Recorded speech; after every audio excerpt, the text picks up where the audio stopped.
Hi, everybody. Welcome to your Wednesday market update call. My name is Lee Honish. Welcome. Thank you for joining us. You're joining us live on Facebook. We do this every Wednesday at 9 o'clock. This is our public call. We talk about the market and the direction it's going. If you've been following along or watching our videos, we have been more right than not. And we've been doing this now for quite a period of time. There are links down in the description. You can go to Home Advocates and learn how you can join. And also join any of our programs if you're any of our coaching students. There are connections. Fred's putting it over on his link. Follow Fred, follow myself. We appreciate it. Click, like, share, do all that stuff. If you're watching it on YouTube, we appreciate all of you. Now, if you've been following the saga, we are literally on day 4. If I've got this correct, Fred, this technically would be part 4. This is the epilogue of our $400,000 equity situation before we jump right into the news and talk about what's going on. And I think there's a couple of tremendous things going on in the news that I definitely want to talk about and get Fred's feedback. But let's start right off with, if you don't know, Sally Ellis, who does our retirement planning and our insurances and helps people out with all of that stuff, as well as being a tremendous real estate professional. She and Fred, this is your catch up. You can skip the intro. I'd probably say 30 seconds, 3 clicks if you're watching the video, if you've kept up. So they met someone, didn't want to do anything, talked him into going to court, talked him into filing a Chapter 13, got a 30-day stay, then about a week into it, basically started to ignore people. And everybody yesterday put the hammer down quite tremendously on this marketing call. Now, Sally sent an email, Fred followed up with a text, and now we are at the epilogue. So Fred, take it away. All right.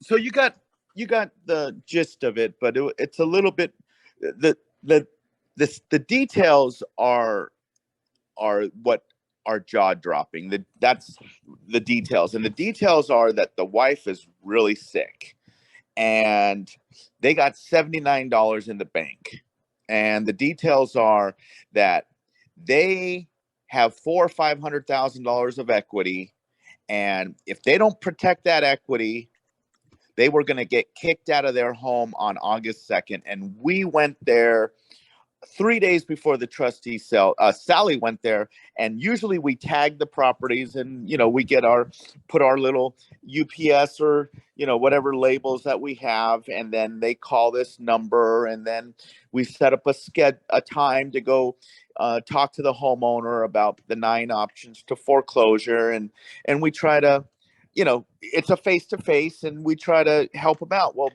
we didn't have time to do that on this one. So Sally just went and knocked on the door because we were 3 days away, 3 business days, I should say. So she knocks on the door. They have a 1-hour conversation. My question was, what were they going to do had we not knocked on the door? That was my first thought, right? So I had a friend who's a bankruptcy attorney. I Googled it. They had filed bankruptcy 3 years ago.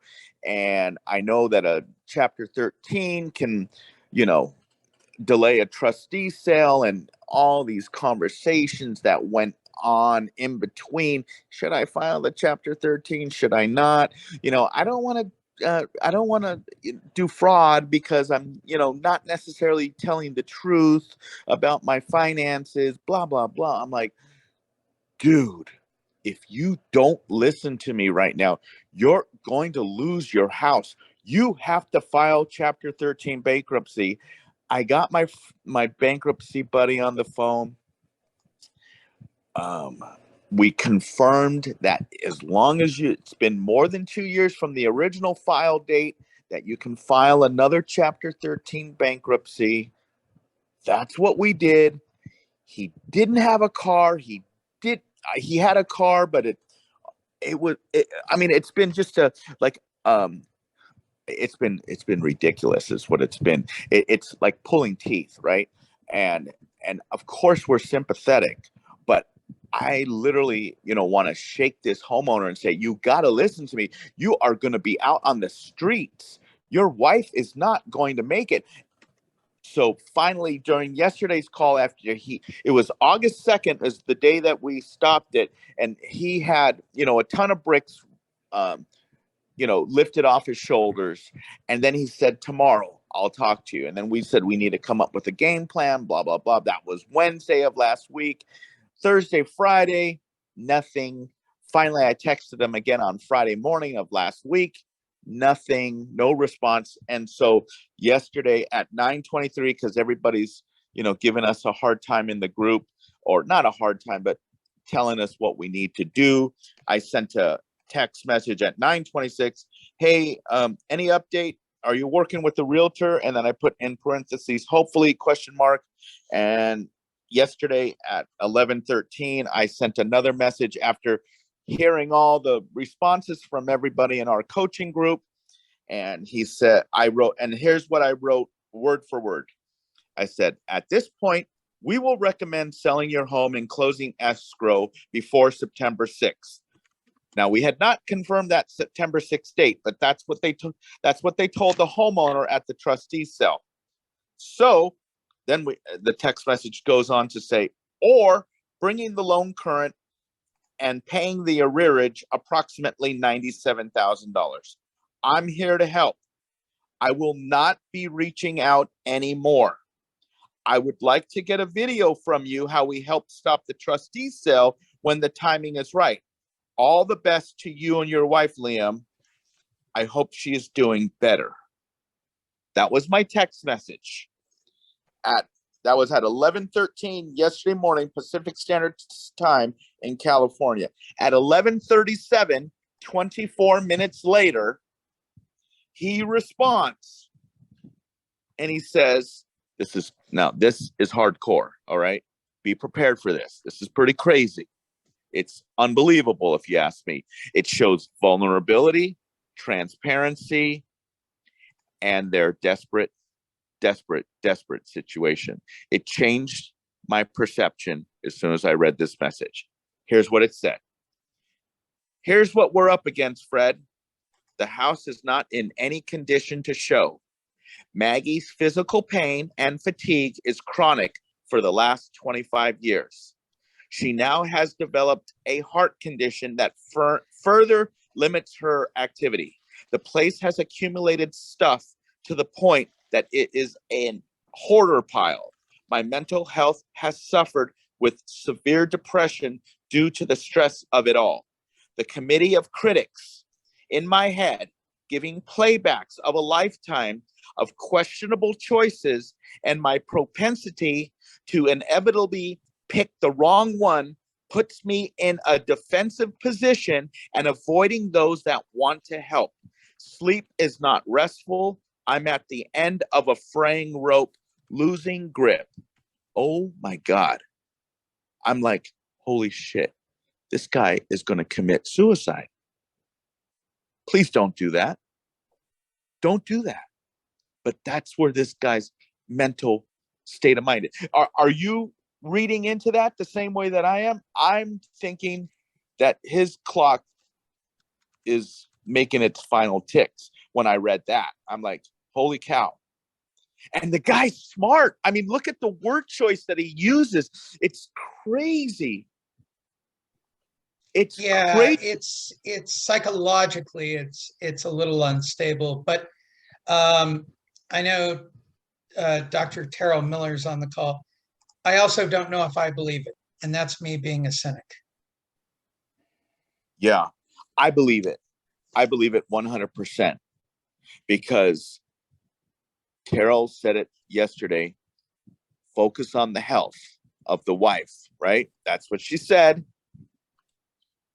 And not only is her health bad, but his own health is bad, right? And he's admitting it. Not only is he admitting it, he's using incredibly profound words from the Human English Dictionary. Webster's pick the dictionary. This is well written. This guy is not dumb. Listen to this. The committee of critics in my head giving playbacks of a lifetime of questionable choices and my propensity to inevitably pick the wrong one puts me in a defensive position and avoiding those that want to help. Oh my God, that is profound. Think about that. That's some crazy stuff. That's real. That is honest. That is vulnerable. That is transparent.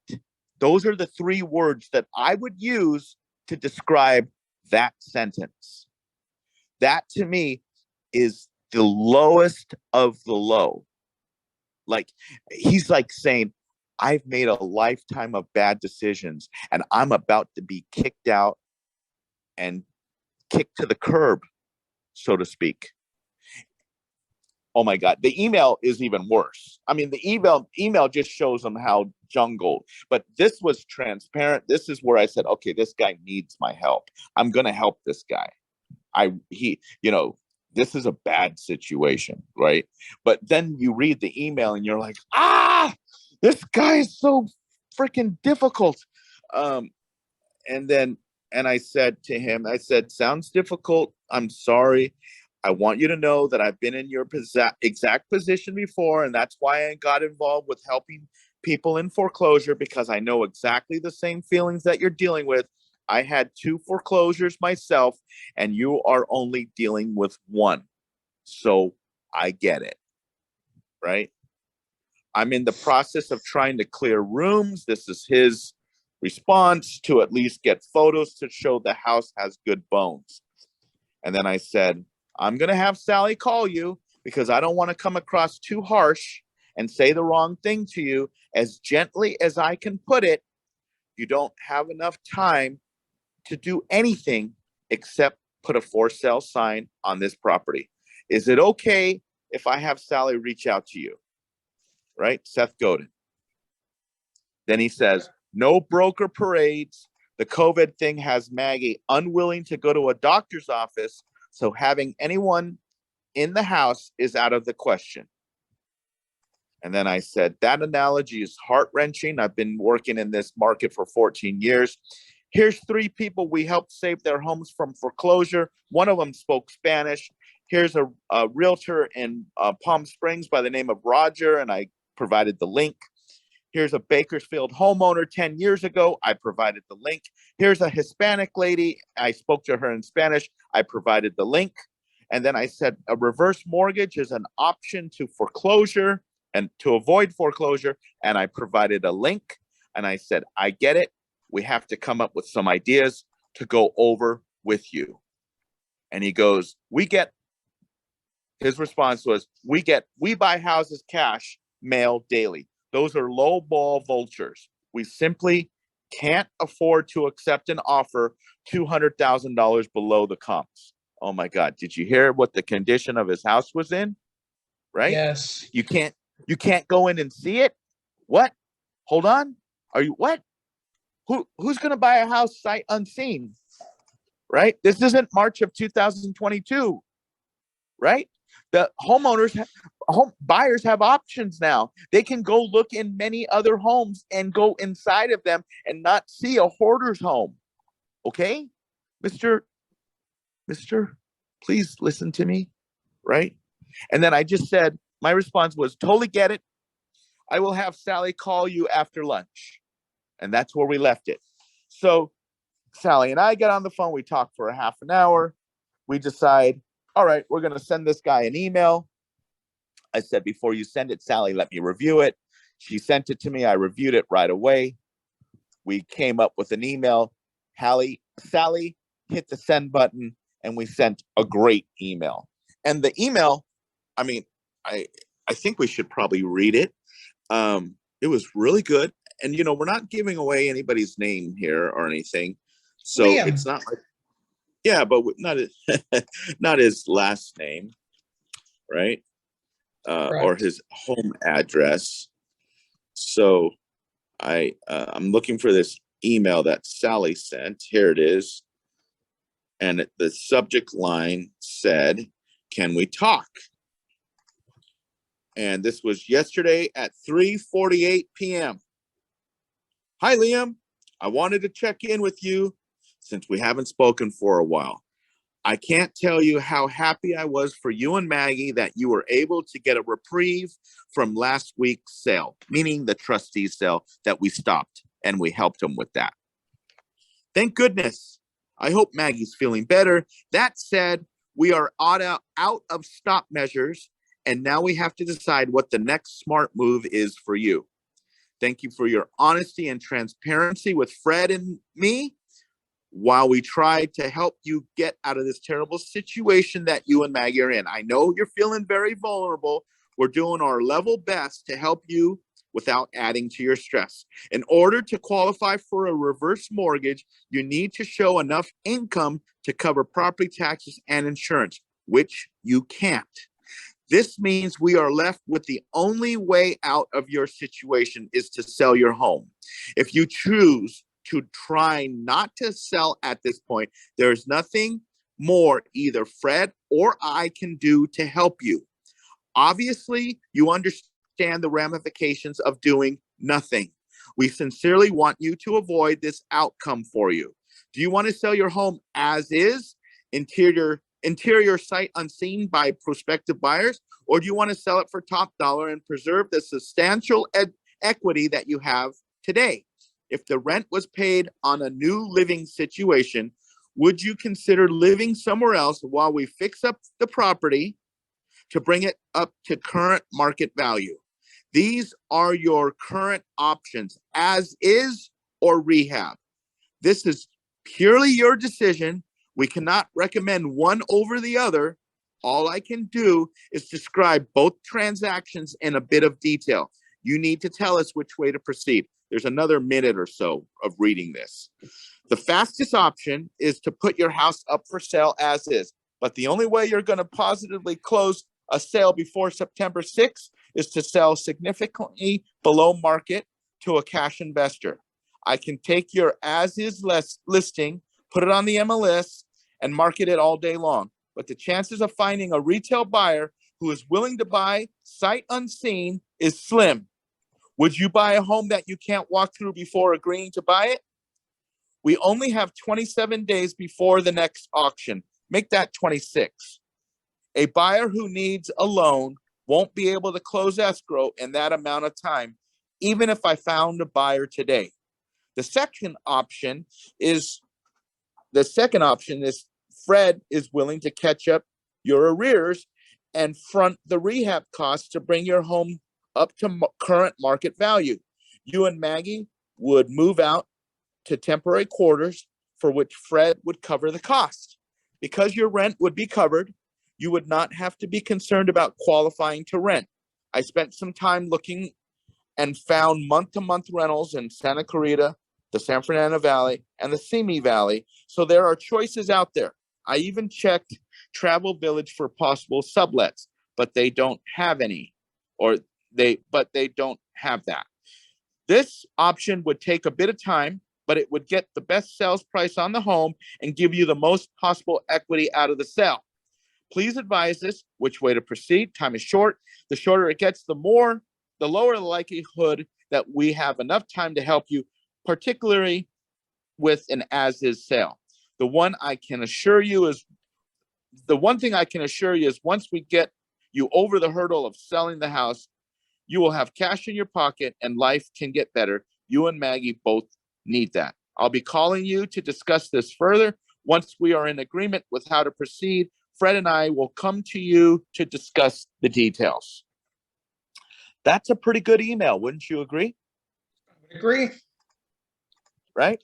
That's a pretty good email. Maggie wrote it. I tweaked it. Maggie tweaked it. She hit the send button. I think that was a pretty darn good email, right? Oh my God. But then it gets worse. Oh my God. So I don't know. How long is this? This is a short 1 minute response. Hi, Sally. Thank you for your thoughtful email. I've shared it with Maggie, and we're discussing the various options. Our concerns are, oh my God, here it goes. Our concerns are, what are the quality of the temporary accommodation in terms of safety, quiet, and amenities? Now my brain is, what is the quality of living under a bridge or living in a homeless shelter next to people that Maggie can't be next to because of her illnesses, right? That's where my brain is at. Then he says, Maggie has sleep disturbance problems due to her fibromyalgia pain. Without quality sleep, her well-being declines quickly. Then I would expect any costs incurred by Fred would be deducted from the proceeds of the home sale. So carrying rent on top of the labor and materials of a gut and rehab of our home, plus any fees and commissions and the carrying costs of the ongoing mortgage insurance and taxes, that can add up quickly, and we could end up with less than if we sold to an as-is company like Sunday or LA Home Buyers or other opportunistic cash buyer that are filling our mailbox regularly. The risk to reward ratio is the big variable until we start hashing out some very specific numbers, timelines, and other contractual stops. While we are vulnerable, we are not naive nor uneducated as to the realities of the cost / benefit speculation in the Southern California real estate market.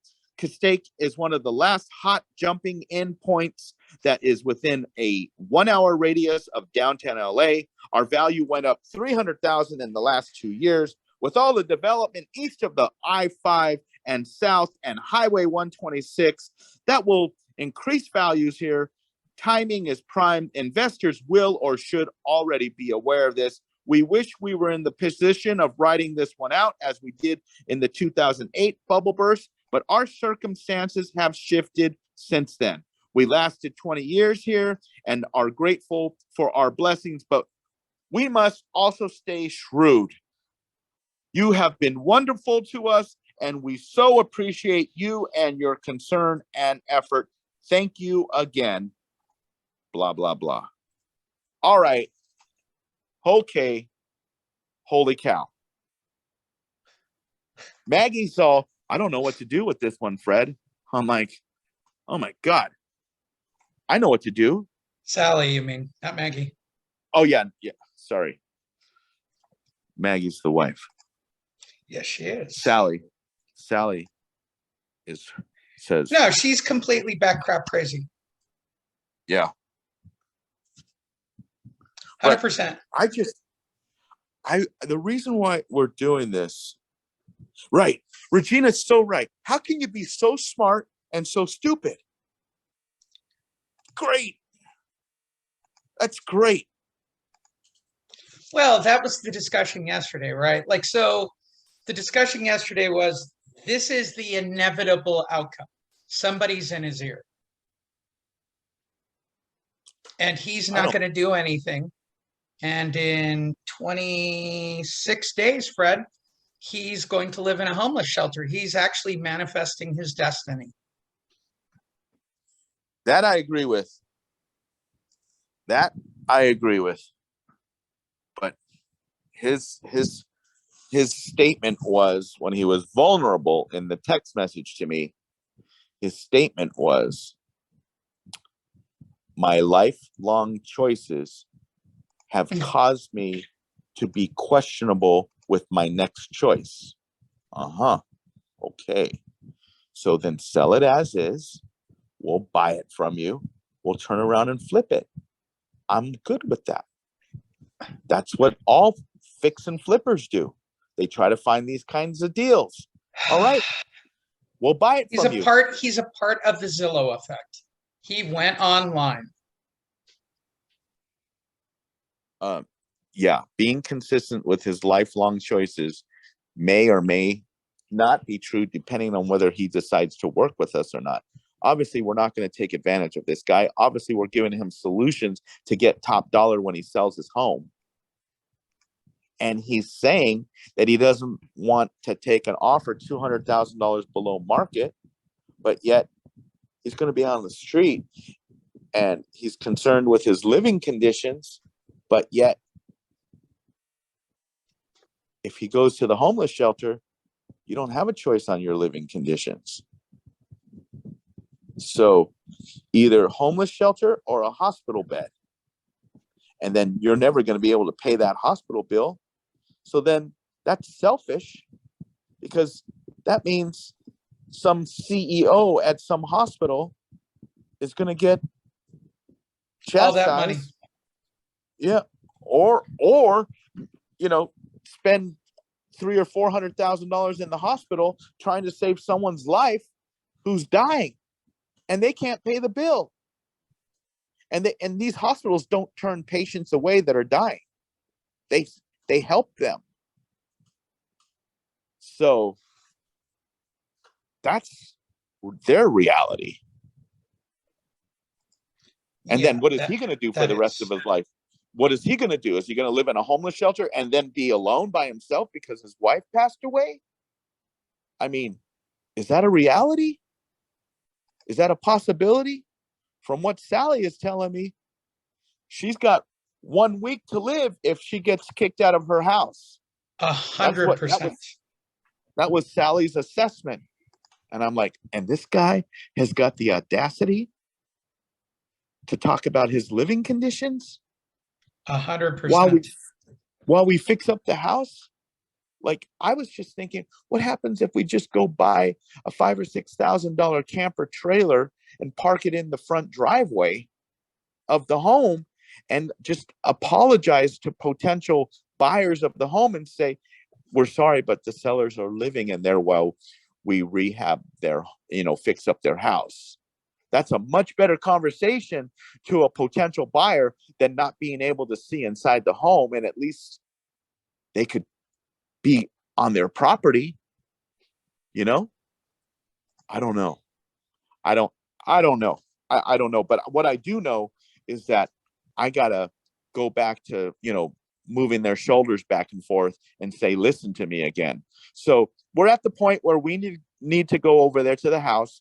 We need to invite ourselves over and say, no, you don't. Look. No, you don't. You got to stop. You and Sally have to stop. You gave it your best effort. This guy is determined to cut off his nose. I am telling you, this is banking 101. This is going to happen. I'm sorry. I'm sorry that it's turning out this way. I'm sorry it's going this way. It's a horrible story. There are literally, I agree. Terrell and I are the same way. We're talking about two nice people, Fred, T. Miller and Antonio, going way too much. Way too much. Yeah. This only ends in him suing the two of you if you guys go too far. It takes one lawyer. Yeah. You've done all you can do. And that's all that we can do. That's all any of us can do. In fact, you've gone further than I would actually coach anyone to do. Yeah, no one offers to fix up someone's house and, pay for rent and pay their mortgage, because I'm going to have to pay the mortgage. I'd have to pay the rent each month on their new place, pay the mortgage on their house, bring it current, spend $97,000 to bring the mortgage current. Then I'd have to rehab this place, get cleared out.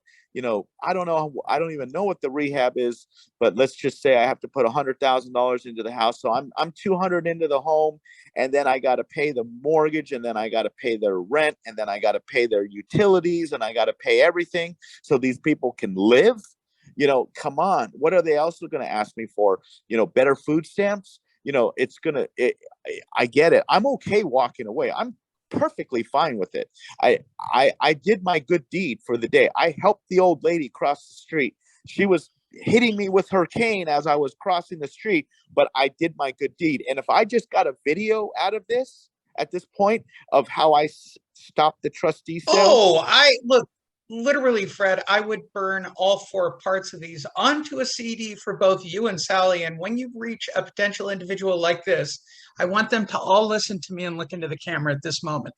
As a professional banker, a lifelong career banker, someone who has coached people to work with people in this situation, these two people have done more than anyone I have ever coached has tried to do for an individual.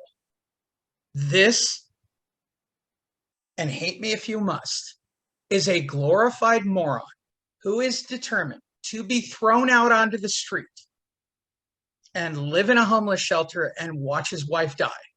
And if you're watching this video for Fred or Sally at this moment, or any of my coaching students for that matter, and they went this hard for you, and you actually turn your nose at them the way this individual did, I tell you, you get what you deserve from someone like me at the bank. Straight up. And it is what it is. Sorry. If you think a guy like me at a bank who's got that much equity sitting on the table is going to do, oh, real sad to hear about the family issues, real sad to hear about your wife, your sale date's in 3 weeks. That's legit. And you've got to accept it.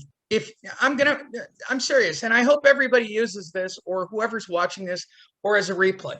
I mean this for all my coaching students. I'm happy to have this conversation with you. I'm happy to talk to this moron, okay? Because he's a straight up fool. There is, I hate using quotes. However, you can lead a horse to water, Fred, but you can't make him drink. And a part of me really, really, really wants to help this guy. I mean, I have like when I read that text message, I'm like, okay, this guy really needs my help. And Neil said it best. He goes, Fred, I don't think there's anyone better than Fred to help this guy. Because both of you, I'll go out on a limb. There is a very short list of people who would go this far, Fred. I mean, maybe Robert Fregoso would. No, he wouldn't. No, he would not. I don't know. 100% he would not. 100%. And if you're watching it, Robert, I know you wouldn't. I'm being honest. Nobody would go this far. Nobody. I know, we both know Robert, and he does the same thing that I started promoting 5 years ago. And he does the profit participation program, but he would work with the realtor who's referring the deal to him, because most of the deals would, but I don't think he would be as involved to talk to the homeowner as the investor coming in to do the 50-50 profit participation program. But now he's changed it to 60-40. Right. So, but I get it. I totally get it.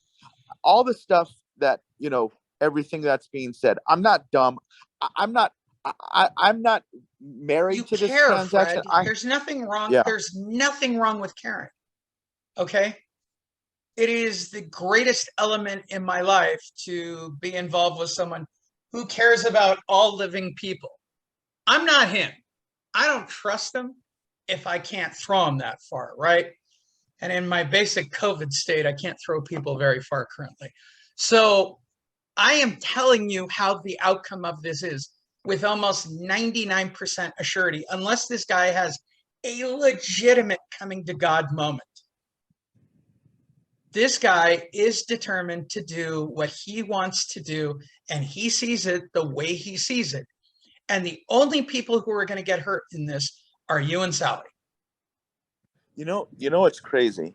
What's crazy is that someone like this is so smart, but so dumb. I didn't know if that was humanly possible to be so smart and so dumb all at the same time. Is it the dumbness that makes you, like in multiplication, 2 negatives equal a positive? So are we are we multiplying negatives here to make it such a positive text message that he wrote with such thought and well written, well texted words? Or is it his overall intelligence that helps him make dumb decisions? Which it's like I can't see if it's more stupid that's overbearing or more intelligence that's making him make stupid choices. But it's whatever it is. It's like trying to figure out why Jeffrey Dahmer kills people. You just can't figure it out. You don't know why mass murderers do what they do. Their brain, and it's obviously it's lack of being able to make a smart, clear choice when you have so much stress in your life. So I get all that, but again, my human instincts are to help, and I really feel, even when you guys were saying don't do it, I've kind of even still wanted to, but that's just because those were my human instincts kicking in. I can't help that about myself, but at the same time, I'm totally I want people to know that I'm not desperate for the business. I'm okay walking away. So at this point, I think I'm just going to stay quiet. I don't think I think Sally should send an email back that says,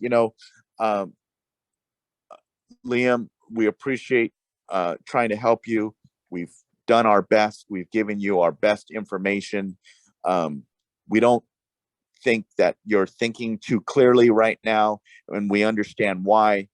And you may want to consider selling your home to one of those companies that buy houses for cash. And if not, that's our segue, Fred. Yeah, let's talk about one of those, because none of those people are in a buying position right now. Desperate, T. Miller, desperate people do desperate things. I have worked with highly educated people who transfer title and think they have saved themselves. Yeah, that doesn't work. Lori, that's what I was thinking. Trying to stay. The state will likely step in and move her to a home. No, they won't. I mean, she's Medi-Cal, so yeah, she'll find a safe place to land more than likely. Walker, David Bartel's words of wisdom. If they don't want your help, then you can't help them. Leah's right. This will end in a lawsuit. Thank you, Walker. Stephen Thompson, sometimes you have to walk away. As Frank Cross said in Scrooged, I'm going to give you a little advice, Claire. Scrape them off. You want to save somebody, save yourself. In this particular case, I agree. Robert Zangle, great plan, Fred. Circle back in a week or two, try again, but stay consistent with your email. Regina, wait for the seller to get back to you, Fred. I agree. I would go so radio dark at this moment, it would be frightening. I wouldn't send another email. I wouldn't try again. You said what you got to say. Good luck with you, bro. Go submit and find out what $200,000 below market price as is looks like. Probably 250 or 300. I mean, that's the sad reality. I feel like I could call this guy up and offer him $100,000 over what his position is. He'd take it. I would want to buy his house personally. I'd want to buy it. I would want to buy it. Terrell Miller. It sounded like Liam signed off with you too. Make it so. I agree. Engage, number one. Is that where you were going with make it so? I saw the Star Trek reference. I'm going to say it again for anybody watching this video who's a homeowner. This is a telltale sign of the future. There is no government bailout. There is no banker who's going to give you pity. There is no state organization that's helping you. We've documented this with Stephen Thompson in Vegas, so he can use this video as well. If you think your city, state program is going to be your bailout in this situation, you would be wrong. You're not doing the research. Not everybody is about cash, and these two people were not about the cash. Fred was literally ready to pay out his own money. Sally was giving up her time. I mean, this is mind-boggling to me, Fred. Yeah, no, it is to me too. That's why I presented this to everybody so they could see what we, and not only, I mean, everybody in this group has dealt look at all the comments, in the chat box, right? All the comments are basically, someone who said it. It's Robert. Just had a call last week with someone just like these folks. He was screaming at me, blah, blah, blah, because the new owners that purchased his house at the auction finally kicked him out. Like it was my fault. Like it was my fault. Like I went to the moon. Don Betts commented earlier on, this is happening to me. And I'm going to say it right now with this wave of individuals. This is going to be a common occurrence. I don't know what the common thread is about people who are above the age of 60 that have not made payments, that were on fixed incomes, that are getting thrown out. But this is the current wave of pre-foreclosure individuals. They are all somewhat educated people, Fred. They are all people who look like they should know better, but they're not. They're just simply not. This is the crazy part, right? Robert goes on to say he wouldn't listen. You know why he wouldn't listen? Is because trust wasn't established.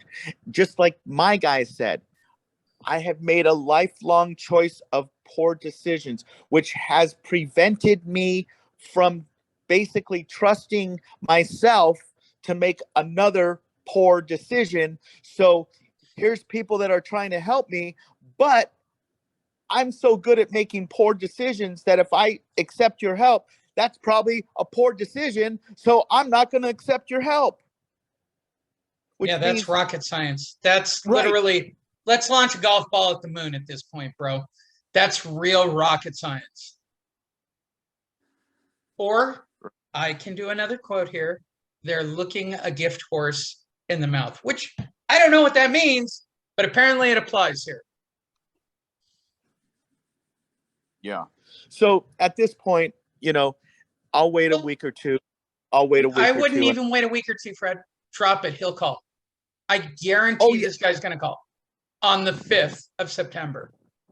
I mean, and that's the reality. And I'm going to say it again. If you're a homeowner watching this for any one of my advocates, type in the word home advocates. Take a look at our mission pledge. Everybody who's on this call, everybody who's listed on that front page has pledged to help you for no cost, no fee. The proposition that Fred gave out is beyond fair. Beyond fair. Okay. No one does it. No one does it. Right. And that's my point. I mean, when you throw out a name like Robert, look, I love Robert. Okay. But I am telling you 100%, Robert would not do this. And I'll be perfectly honest. I know most of Robert's agents. They're not going to do it either. Okay. Only a home advocate. Google home advocates. Just fill out the form. Let somebody give you a call. They'll tell you what your options are. You may not like them, but that's reality. But let's take what this guy's option is. I'm going to go online and get me one of these spiffy little online offers, Fred. Let's talk about Opendoor. I'm about to make a very bold prediction today, Fred. Ready? Opendoor will be out of business in a year. BK, straight up, all the way gone. And then they just got sued for $57 million and lost or something. Or whatever they were. Noted. I'm usually pretty good about this stuff. All right, so here's the problem. And if you don't know, BlackRock, Opendoor, Zillow, you name it, anybody who is writing online offers. And by the way, I hope your client is watching this video, Fred. I hope you clip this off or he watches it on Facebook. Listen to me carefully. Nobody's writing offers. Not one investment firm. In fact, they're selling everything they can get their hands on at a loss. 50% of the portfolios are being sold off.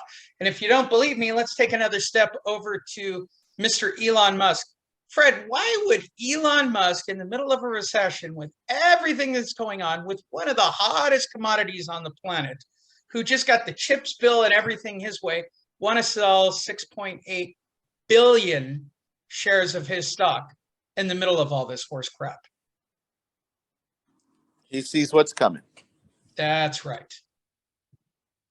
If you can't see the writing on the wall from the way that the market's reacting, you guys are completely out of line, which takes us to the headline on Inman today to kind of bring this full circle.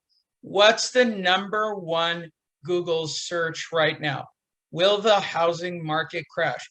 The day I have been quietly waiting for almost a year and a half since I started this company.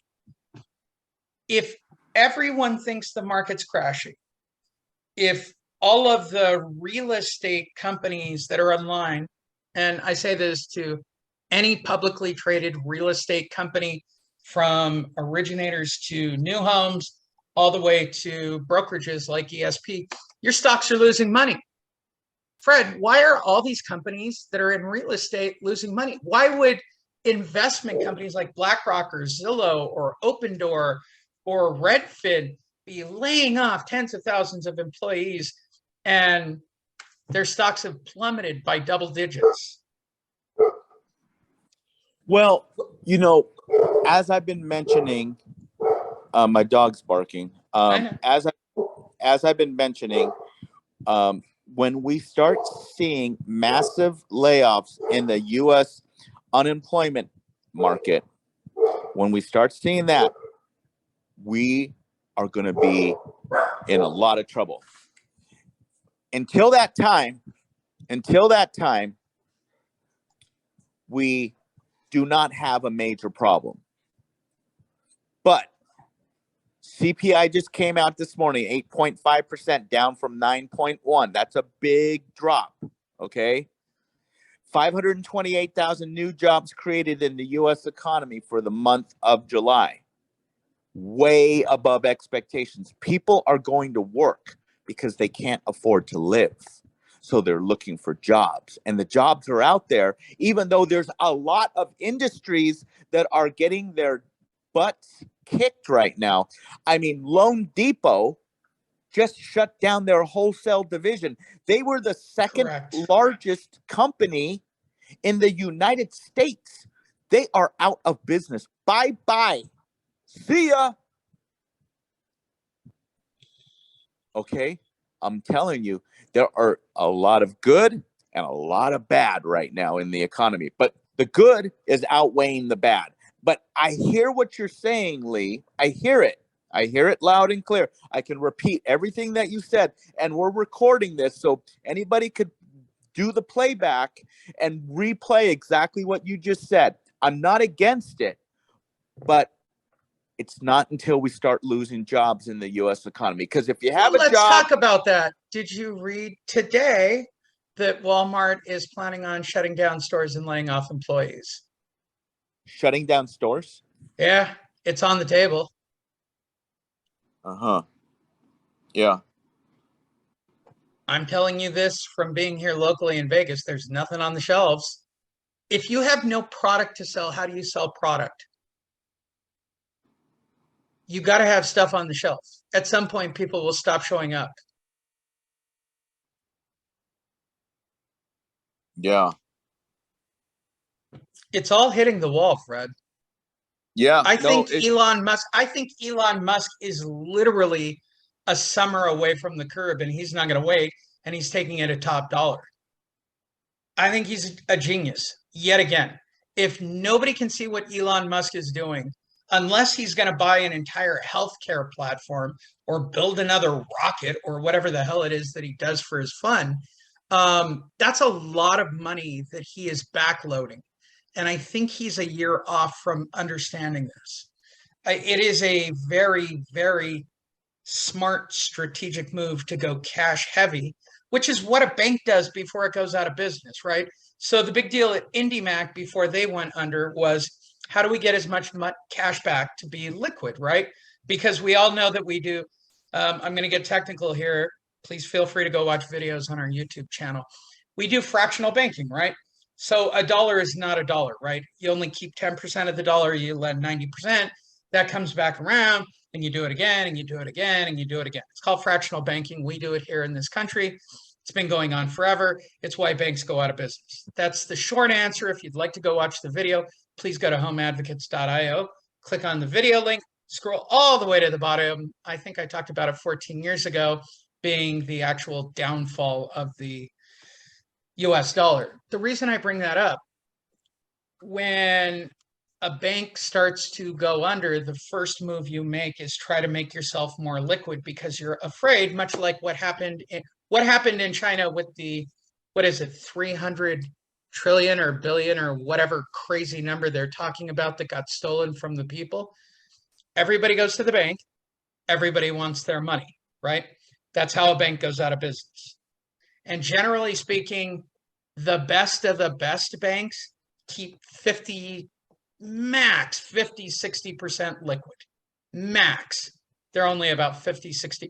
Like if Wells Fargo tomorrow had 100% of its customers show up and everybody tried to take their money out tomorrow, Wells Fargo would go out of business. Is that, I'm checking with T Miller. Did I get that correct, T? But that's basically the logistics of how that all works. It's the amount of liquid money on hand.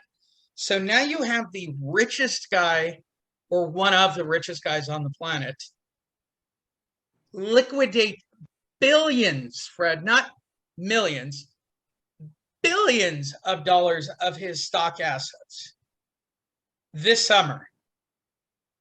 What numbers is Elon Musk looking at? Like, why would you do that? Are you planning on buying, the Capitol? Are you planning on making a presidential run? Is your plan to buy some healthcare system? Are you looking to buy Facebook, Twitter simultaneously? Like, liquidating the amount he has at what his stock is currently worth, and tell me if I'm wrong, the math, wait, let's just check this. I know I can do the math on this. What is the current stock price of Tesla? Oh, I already have it. $871, and it's climbing because he made the announcement. So let's just go with 800 because it'll drop. $800 times 3.6, if I've got the story correct. I'm sure somebody will. Let's just go with an even 3, shall we?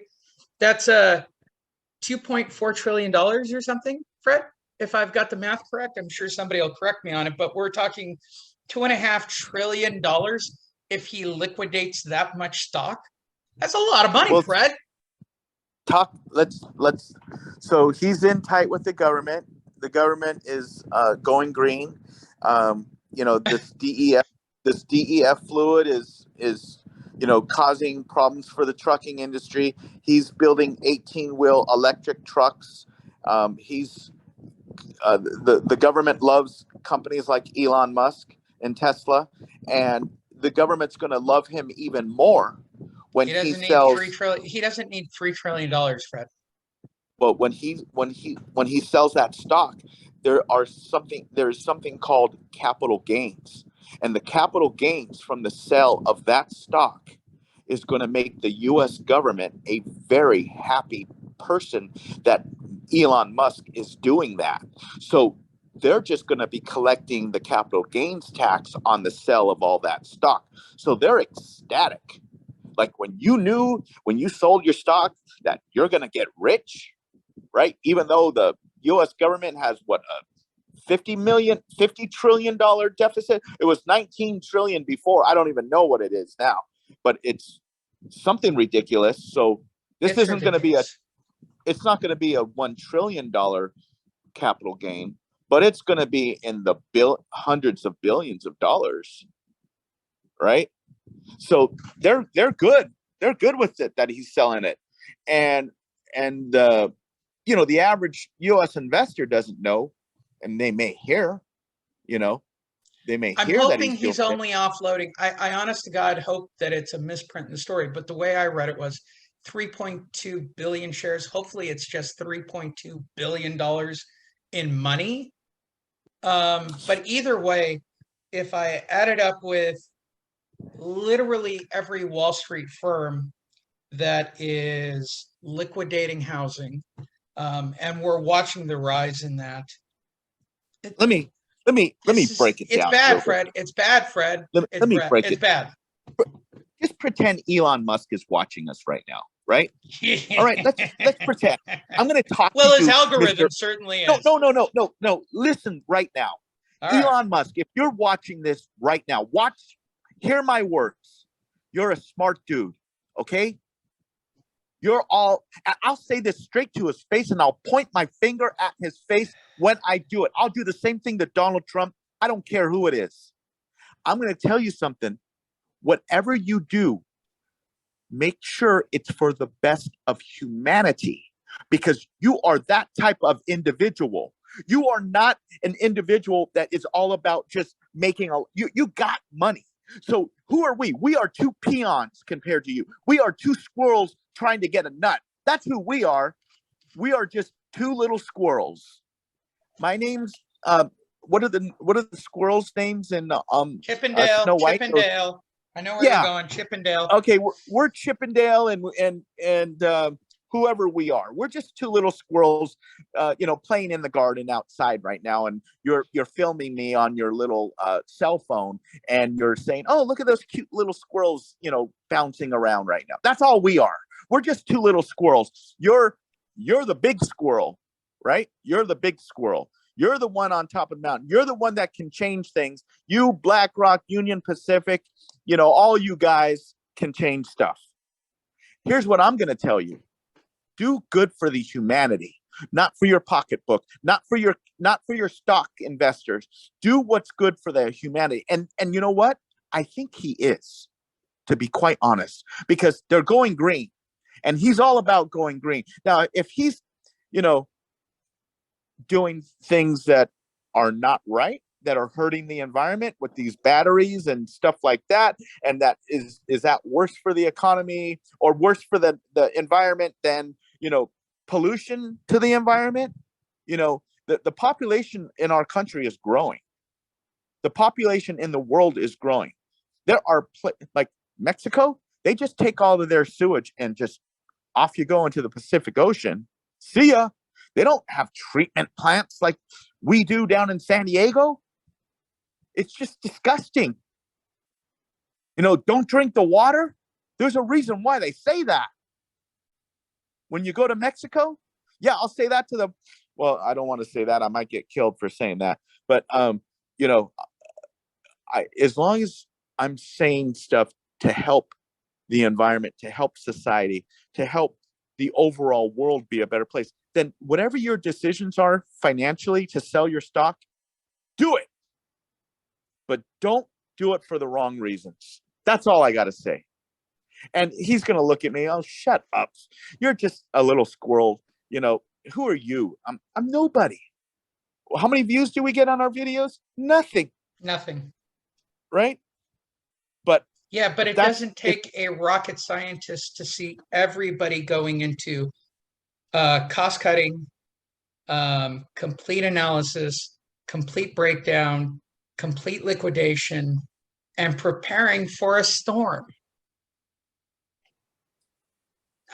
Look, if let's just say that I was an asset manager for Elon Musk or BlackRock or somebody. They go, "What do you think?" I think you put as much cash on hand. I think you sell off your debts.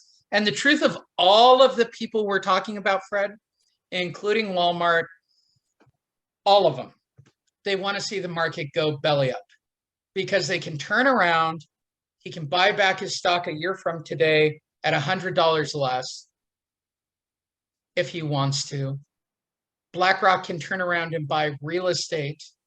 Walmart could cut back to nothing and go straight online and turn every location into a hub and try to compete with Amazon and cut it down with robots until next year and go back to retail locations. Who's going to lose?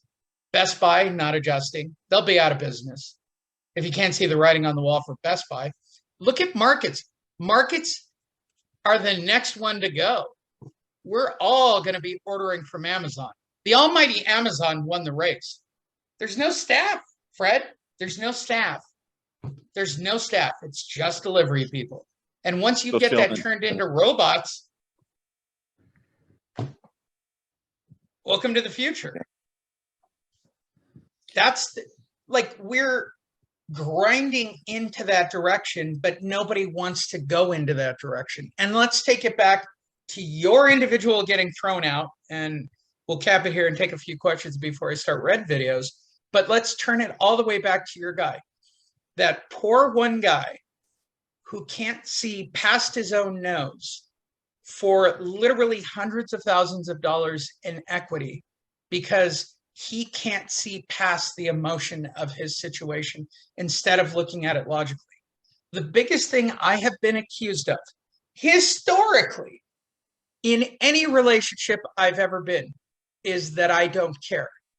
Okay, the reality is I care a lot, but the truth is nobody that I rent from, nobody that runs Zoom, nobody that runs Constant Contact, nobody that runs my Kajabi platforms, nobody who runs my WordPress platforms. You know what? They don't care about me, Fred. You know what they want? They want their payment tomorrow. And they will turn me off. If I don't pay, I don't get to see my daughter. She's 18 now, so that's cool. But prior to that day, Fred, like, you don't pay, you know this, you're a divorce guy. How well would that go? How well would it all go if you don't pay? Oh yeah. Yeah. Right? No, you get, and we're talking about people who are living in a reality of, well, they have to understand my situation. No, they don't. And I'll say it again. Everyone in real estate is a self-employed individual. You think NAR's going to care that your wife's in the hospital and that's where all your money went and you can't get on the MLS? You're going to get an exception, Fred? You think you could pitch that story? Let's just say you hit on hard times, right? Get married again, you go through everything. Wife's horribly sick, drains all your money. You're taking care of her full time because I know you would. You're a kind person. Ladies, pay attention. That's the guy you want. But you want to remain a real estate agent or a broker doing your loans, right? But you can't pay your dues or fees to maintain your license. Do you think the state's going to care?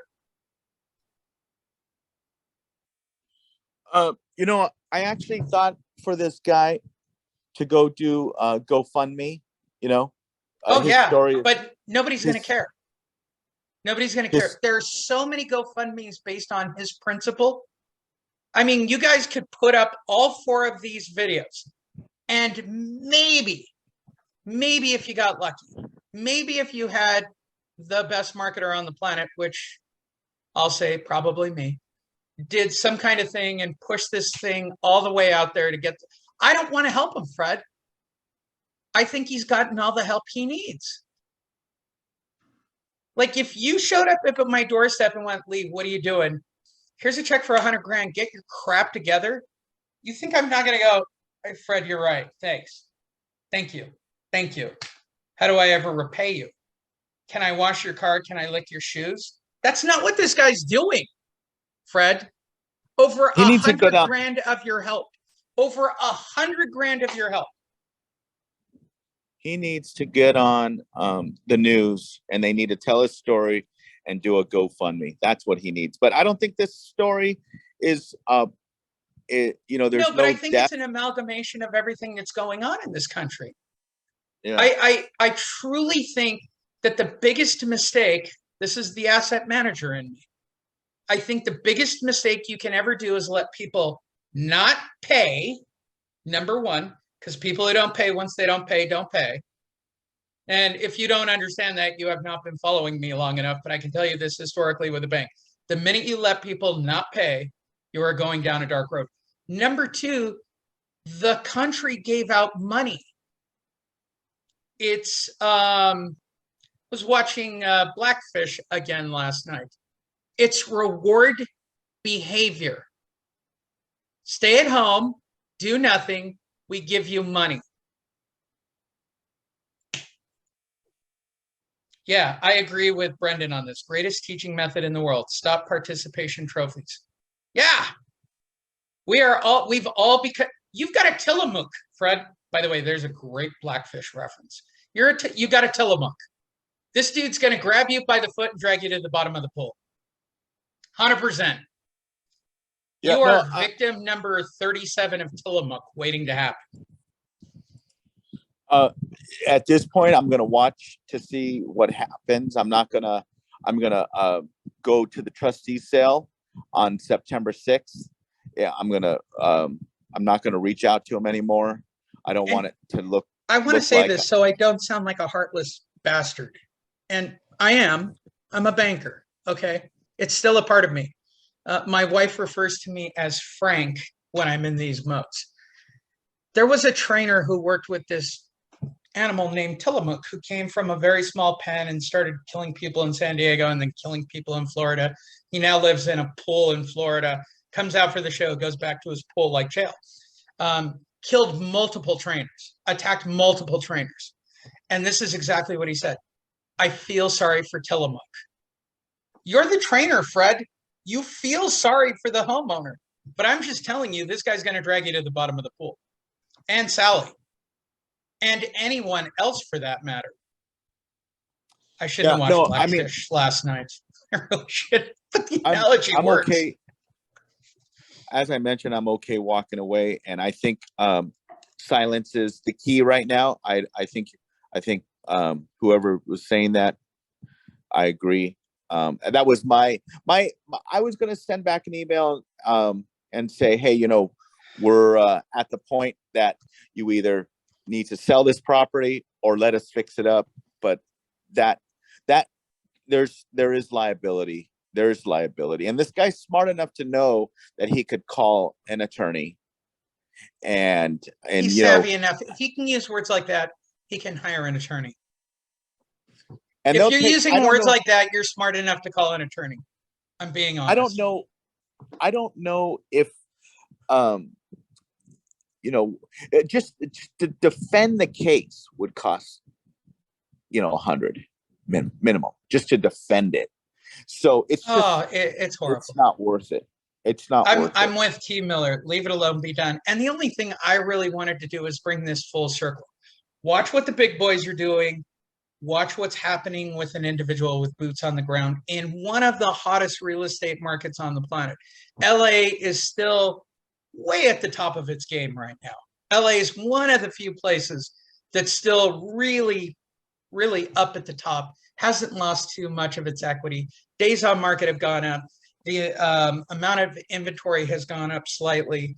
I mean, it's certainly not South Florida, but it's certainly at the top of the food chain on some level, right? My point is, let's look at these two extremes. What do they have in common? And where does this all go? And how is my concern is 1.5 million real estate agents. Those are the people I coach. And I would say the same thing to anybody on this call. What are you doing to generate new leads? What are you doing to generate new listings? What are you doing to generate new positioning? I'm not going to lie about default properties. It's the biggest wave of oncoming listings on the planet by far. This is such a big wave that I don't think, to go back to what the title is, this is not even 2007. I think the wave that is being unleashed is one of the biggest we've ever seen when it comes to pre-foreclosure properties. And if we're only looking at a percentage, right? Nobody's ever run a study on this when it comes to expired or canceled. If you took 100 expired listings, not in this market, but maybe in previous markets, 100 expired listings, how many actually get converted for you if you called 100 expired listings, right? If you were able to talk to 100 people who have pre-foreclosure situations, missed payments, and you behave the way that Fred did, if you behave the way that Sally did, or Don, or Robert, or Steven, the people we've heard on these calls who go to the mat, I can tell you, we can use Robert as the working example. It's almost like a machine for him out here in Vegas. You're going to be at a percentage higher for getting new listings and helping people. With that said, go to Home Advocates, click join, be involved. I'm going to roll out the new product I haven't decided whether or not I'm going to do a live event. I'm kind of into the video thing at the moment. But now that I have access to my favorite place, uh, the uh, the art gallery, yet again, I will probably, I don't know this month, but I'm going to start next month. I'm going to try to do at least 1 or 2 events every single month and live stream it from there because it is cost effective. And I think there is something to be said with building a network and working with people and creating these situations. I'll be doing them on Monday. And theoretically, I'll be able to talk Fred out for golf on Mondays. That's actually my side goal since he owes me a Ferrari. That should last me at least a year's worth of golf at this point. If I owe you a Ferrari, you owe me a Lamborghini. Oh, at the very least, Fred, at the very least. Take advantage of the links. If you're watching this on Facebook, take advantage of the links. If you're watching this on YouTube, take advantage of the links. If you're watching this on an email, please take advantage of the links. If you're a coaching student, make sure to send us an email, lee@honish.io, or if you want to go direct, I'm going to change it out, Lori.Neville, Neville, @gmail.com to get your leads. I'm sorry it's been a slow turnout. I'm moving. It happened. And I had COVID, for God's sakes. You're lucky I'm not dead. What would you guys do if I was dead? This would all go away. What else am I missing? Get the email marketing. If you haven't signed up for email marketing, some of you have not done it yet. You want to do it. I have been scrubbing emails for weeks. Oh my gosh, your email lists are mind-bogglingly bad. I've actually had to spend 2 or 3 weeks scrubbing email lists. And what else? Tomorrow is our conversion call. We talk directly about scripts. I suspect, knowing Sally and Fred, that this isn't going to go away in the next 24 hours. But I would like to, T. Miller's got a story about a lead that I sent to her through the pipeline that I built out. I was testing out a different pipeline and I got the first lead. And secondly, I would like to hear from Don tomorrow. He's going through the exact same thing. I think these occurrences are going to happen for the next 6 months. So I want to be aware of how do we deal with these people, give them the best service, and still wind up with clients for lifetime. So all of you on Facebook, take advantage of the links. All of you on YouTube, check the description. All of you on email, click one of those links. Don't come back to me when the prices all change. Don't come back to me when there's no more email marketing. Don't blah, blah. This is much like the Red Video program. There are people here who now have catalogs of videos on various evergreen topics. And I've actually gotten emails from people going, gee, Lee, I would have done that. What do you want me to tell you? I did it for $100 a week. I can't do it any cheaper. And you didn't take advantage of it because you weren't in a position to do it. I do my very best to make everything affordable. There are 1.5 million real estate agents, probably another 1 million investors still floating around the market. I do my very best to work with the very best people, from Steve Love in the investment group to Sally in retirement and insurance and real estate, and Fred in brokerages.